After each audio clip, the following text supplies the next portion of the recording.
Jejak di salju.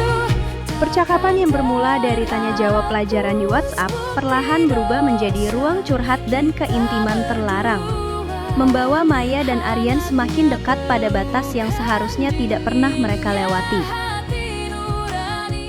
Chapter 3. Boku wa kimi no koto ga suki desu. Ada kata-kata yang sekali diucapkan tidak bisa ditarik kembali. Ada perasaan yang sekali diakui tidak bisa dikubur lagi. Dan sore itu, di Starbucks yang sama tempat mereka pertama kali bertemu, kata-kata itu akan diucapkan. Sudah 3 bulan sejak pertemuan pertama Maya dan Aryan. 3 bulan pelajaran bahasa Jepang yang seharusnya murni profesional.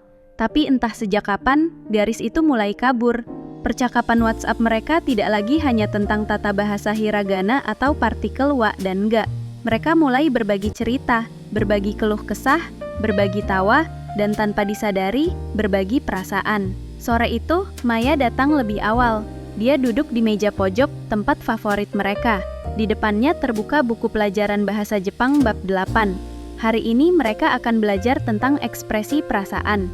Ironi yang tidak disadari Maya. 5 menit kemudian, Aryan datang. Senyumnya seperti biasa, hangat dan menenangkan. Dia duduk di hadapan Maya, meletakkan tas kerjanya di samping kursi. "Maaf Bu Guru, tadi ada pasien dadakan," ucap Aryan sambil merapikan jas rumah sakitnya yang sedikit kusut. "Tidak apa-apa dok, saya juga baru sampai kok," jawab Maya sambil membuka halaman buku. "Hari ini kita akan belajar tentang cara mengekspresikan perasaan dalam bahasa Jepang." Maya mulai menjelaskan, suaranya profesional, seperti guru yang sudah berpengalaman bertahun-tahun. Dia jelaskan tentang kata suki yang berarti suka, kirai yang berarti tidak suka, daisuki untuk sangat suka, dan berbagai partikel yang mengubah nuansa kalimat. Aryan mendengarkan dengan seksama, matanya tidak lepas dari wajah Maya. Dia mencatat, bertanya, mengulang kalimat-kalimat yang diajarkan, seperti murid yang sangat serius. 1 jam berlalu, mereka sudah membahas berbagai ekspresi. Maya merasa pelajaran hari ini berjalan lancar. Dia menutup bukunya, tersenyum puas. "Nah, saya rasa cukup untuk hari ini. Dr. Aryan sudah menguasai materinya dengan baik," kata Maya sambil memasukkan buku ke dalam tas. Tapi Aryan tidak bergerak. Dia hanya duduk di sana, menatap Maya dengan tatapan yang berbeda. Ada sesuatu dalam matanya yang membuat Maya merasa tidak nyaman. Bukan tidak nyaman dalam artian negatif, tapi tidak nyaman karena tatapan itu terlalu intens. "Bu Guru," panggil Aryan dengan suara yang lebih pelan dari biasanya. "Ya dok," sahut Maya, tangannya berhenti di resleting tas. "Saya mau tanya sesuatu," ujar Aryan. Dia menarik napas panjang. "Kalau bahasa Jepangnya saya suka kamu itu apa?" Maya tersenyum. Pertanyaan akademis yang sederhana. Dia membuka kembali bukunya, mencari halaman yang tepat. "Oh, itu ada di halaman 72. Jadi begini dok," jelas Maya sambil menunjuk ke halaman buku. "Kalau informal, kita bisa bilang sukidayo atau sukidayo. Kalau lebih formal, suki desu. Tapi kalau mau lebih spesifik menyebut objek yang disukai, kita pakai partikel nokoto ga atau ga. Jadi bisa watashi wa anata no koto ga suki desu, untuk saya suka kamu, atau lebih kasual, boku wa kimi no koto ga suki, kalau laki-laki yang bicara ke perempuan yang boku wa bu guru no koto ga suki desu." Waktu berhenti. Maya mengangkat kepalanya dari buku. Matanya bertemu dengan mata Aryan, dan dia melihat sesuatu di sana yang membuat jantungnya berhenti sedetik. Aryan tidak sedang membaca dari buku. Aryan tidak sedang mengulang kalimat pelajaran. Aryan sedang mengatakannya kepadanya.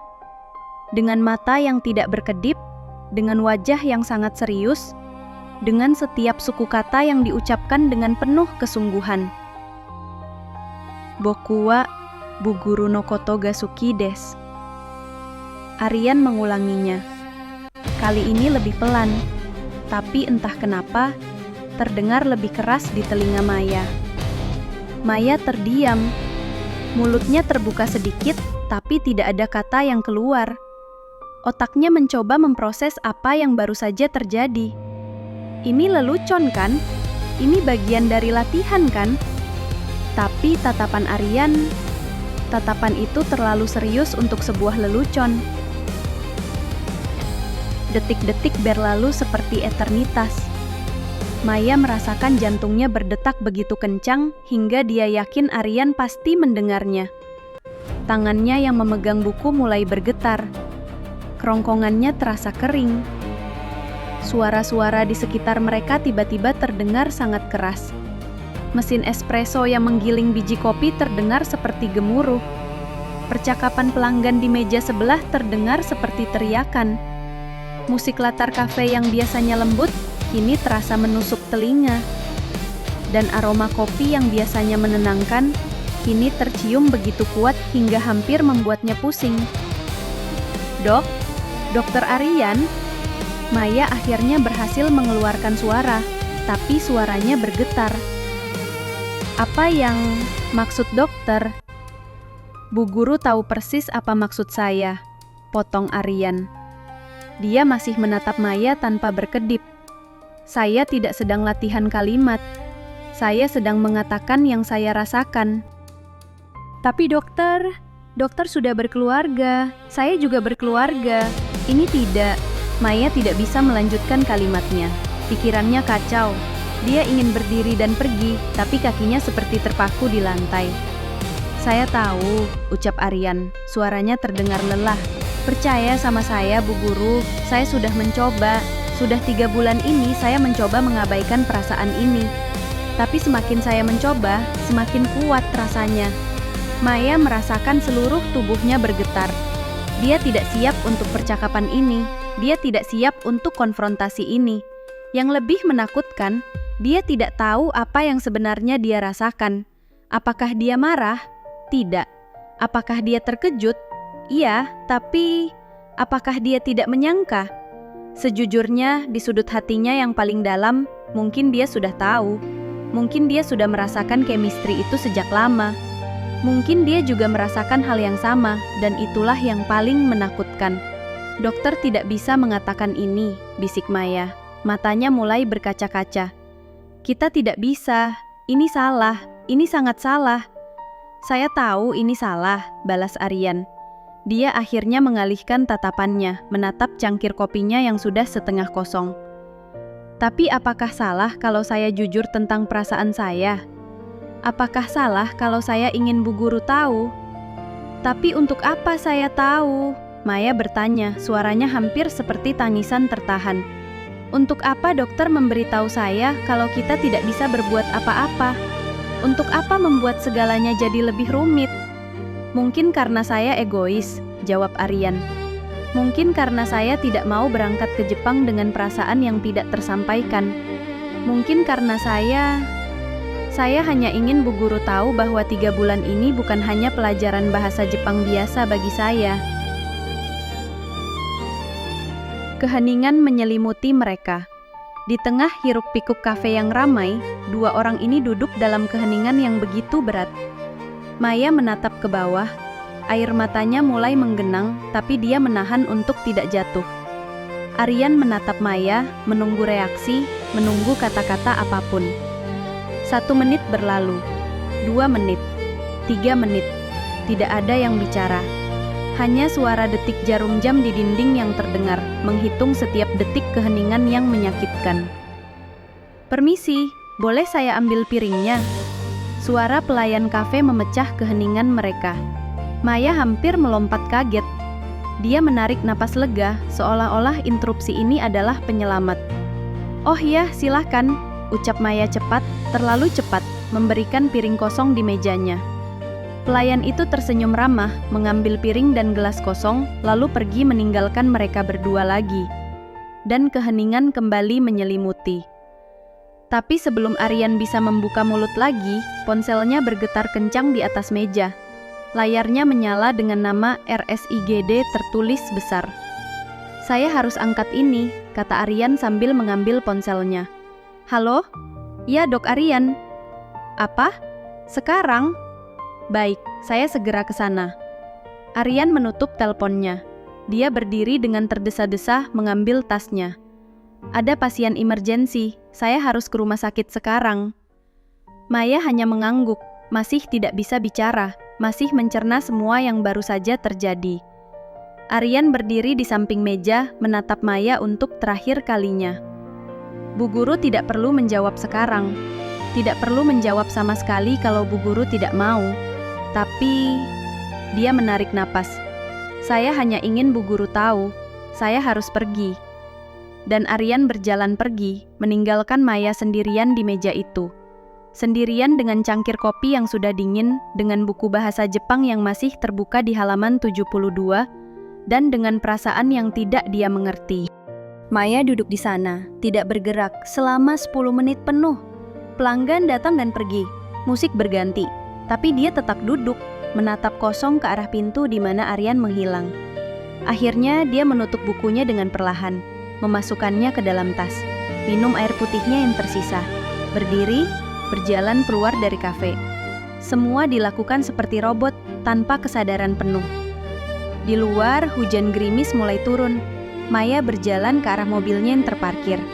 Dia duduk di kursi pengemudi, tapi tidak segera menyalakan mesin. Dia hanya duduk di sana, menatap hujan yang mulai membasahi kaca depan mobilnya. Boku wa kimi no koto ga suki desu. Kata-kata itu bergema di kepalanya, terus berputar, terus terdengar, dengan suara Aryan yang serius, dengan tatapan Aryan yang intens, dengan ketulusan yang tidak bisa dibohongi. Maya menutup matanya, tidak banyak, hanya beberapa tetes, tapi cukup untuk membuat dadanya terasa sesak. Kenapa kamu harus mengatakan itu? Bisik Maya pada dirinya sendiri. Kenapa kamu harus membuatnya jadi lebih sulit? Tapi pertanyaan yang lebih menakutkan muncul di benaknya. Pertanyaan yang tidak berani dia jawab. Pertanyaan yang membuat tangannya gemetar memegang setir mobil. Apakah dia juga merasakan hal yang sama?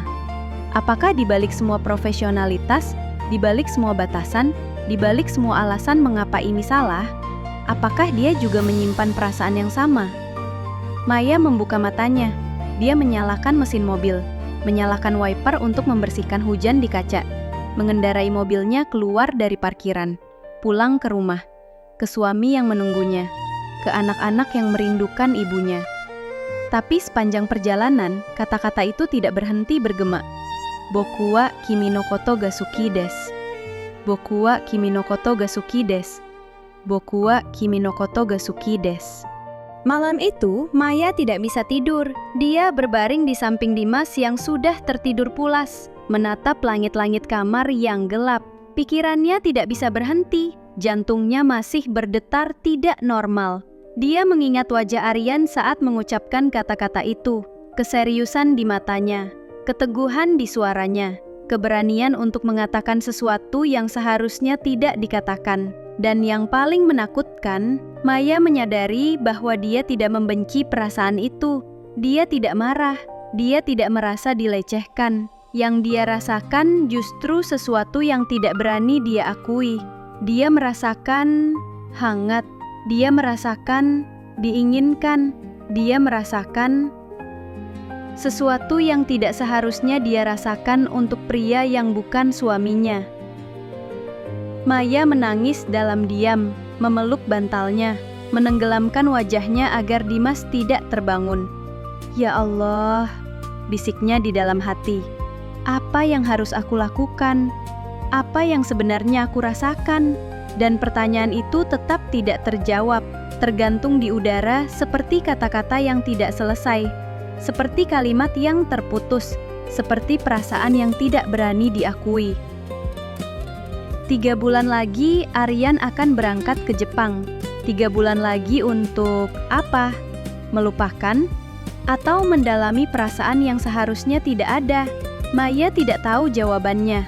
Yang dia tahu, mulai malam ini segalanya sudah berubah dan tidak ada jalan untuk kembali. End of chapter 3. Boku wa kimi no koto ga suki desu. 3 bulan.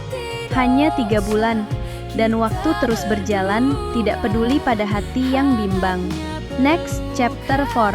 Ketika sakit menjadi alasan.